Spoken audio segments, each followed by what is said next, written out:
As a Nintendo YouTuber, among other things, I've been pretty openly critical of my contemporaries over their coverage of the, in the one term I do think we can all agree on, upcoming Nintendo Switch 2. However, thanks to a video that went up earlier this week, I now have much more insight as to why things have been the way they have. And as a content creator who tries to stick to the facts and otherwise has a tendency to cook to taste, it's pretty horrific, if not dystopian. This is Little Akiba Games. I'm Patrick. Welcome back to the shop. Early this week, Mike Odyssey, a much larger and much more deeply entrenched Nintendo YouTuber than I am, posted a video telling the unvarnished truth about how the frothing hype for the Switch 2 and the YouTube algorithm have a combined effect that directly and severely punishes Nintendo YouTubers for not just daring to branch out from Switch 2 content altogether, but even for speaking of the Switch 2 and or its launch timetable in anything short of a deeply optimistic light. I'm going to link Mike's video up here in the corner because you really should watch it for context before proceeding to the rest of this video. He has some really important things to say about the current circumstances in this space, and we all need to hear it. Now, I'm very unique in Nintendo YouTube. I have been Team 2025 all along, and have always advocated, and always will, that a long road to Switch 2 is a good thing, opting to build my credibility rather than grow my identity on the platform as a hype man. Now, I've never been so naive as to believe that people wouldn't throw around dislikes or unsubscribes over it. Shooting the messenger is an integral part of online human nature, after all. But I always felt like the effects of it would be largely negligible, that being proven right and reliable over time would ultimately lead to an overall net gain in subscribers and viewers, even if it was a more gradual process than it would be if I just set out to pump you all full of Switch 2 flavored adrenaline. Unfortunately, that part of it has also made me very cynical about what tends to more quickly get traffic in this space, and I've admittedly been kind of an ass about it too, especially in comment sections. As it turns out, not having the full picture. The reality is the YouTube algorithm has generated a feedback loop, where a fan base hungry for Switch 2 news in general, and outlandish hype in particular, are setting the algorithm's expectations and punishing creators for not meeting them. Worse, and this is something I've talked about before, it sets ridiculous expectations for Nintendo to meet, because the same pie-in-the-sky narratives that reward content creators in the algorithm also dictate widespread perceptions of what the Switch 2 actually will be, even when Nintendo hasn't said a single word to establish those perceptions. It gets even worse though when you consider that the demand for Switch 2 hype, even to such a degree that it forces content creators to dress up unrelated minutiae, like the Nintendo Alarmo clock that just got announced, as real implications for the system, also forces those creators away from unrelated, real topics that they would be able to present with much more genuine interest and valid information, which would give you these channels that people obviously already like at their very best. Now, in a twisted way, I have the luxury of being the voice of reason that I want to be, and of being able to selectively cover topics that I have a personal desire to shine a spotlight on. Specifically because my channel isn't my livelihood. Even though I still, even after all this, hope that it someday is. It's probably also a major contributing factor to the slower growth compared to other channels in this space, and I'm fine with that. I will gladly grow at my own pace if it means being the content creator that I want to be now and in the future.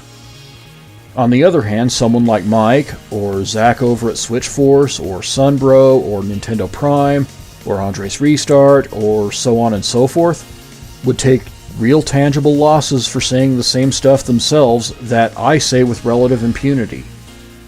I'm also now cognizant of the fact that they would be punished by the algorithm if they were to, again as I do, not talk about the Switch 2 at all when there's nothing going around about it that constitutes real news.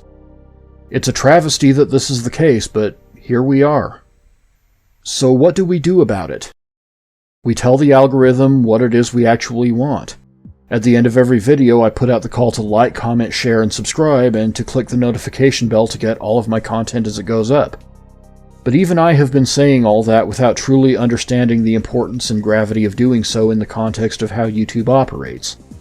I feel like I'm going to have to fine-tune the language to convey the true weight of it and the fact that it is more important than I ever knew, on a scale far larger than this channel.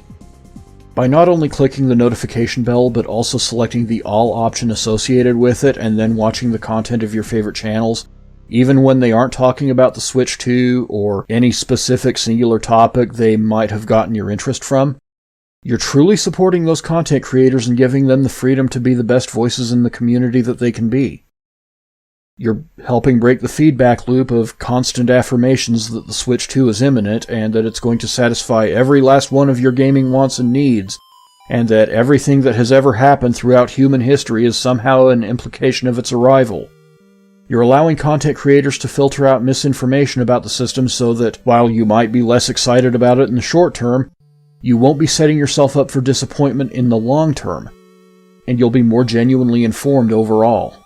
Additionally, to one of Mike's points, establish search and viewership tendencies on YouTube that extend beyond a small handful of subjects.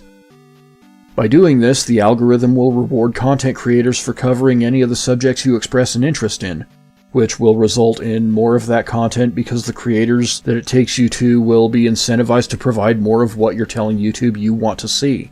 To put it simply, help the algorithm build the YouTube you want to use.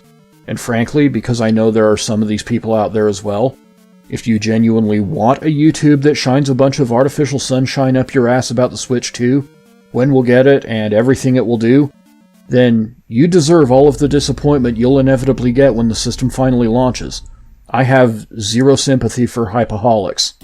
For the rest of you, one of the biggest voices in Nintendo YouTube just told you straight up that most Switch 2 coverage going right now is complete and utter bullshit, because the algorithm is basically mandating that content creators find any reason they can in the news cycle to tie that news to the Switch 2, with their audiences held in the balance. They don't have the same luxury I have to not talk about the Switch 2 at all when there's nothing genuinely newsworthy to discuss. So the result is what we have here.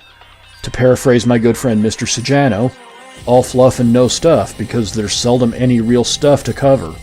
I'm man enough to admit when I'm wrong, and I will tell you all directly that I have misjudged many of the most prolific voices in the Nintendo YouTube community purely because I sincerely thought they were just out here trying to put words in Nintendo's mouth and try to force them into action ahead of their own timetables, literally attempting to speak things into existence. Now that I know the truth, rest assured I'll be cutting them a lot more slack in the future. Not so much the audiences that continue feeding the machine, insisting on what amounts to game industry fanfiction to help them happily dream of whatever the Switch 2 might be, as a substitute for real news. So to close this video, I'll say to like, comment, share, and subscribe, to click the notification bell to know when new videos drop, and to also use the all option attached to the notification bell for those content creators you really want to support. Not just, or even necessarily, for myself. All I ask is that you use all the tools available at your disposal to form the YouTube that you want to watch, and hopefully give your favorite content creators the freedom that they need to be the best YouTubers they can possibly be. I look forward to seeing you all back here next time at Little Akiba Games.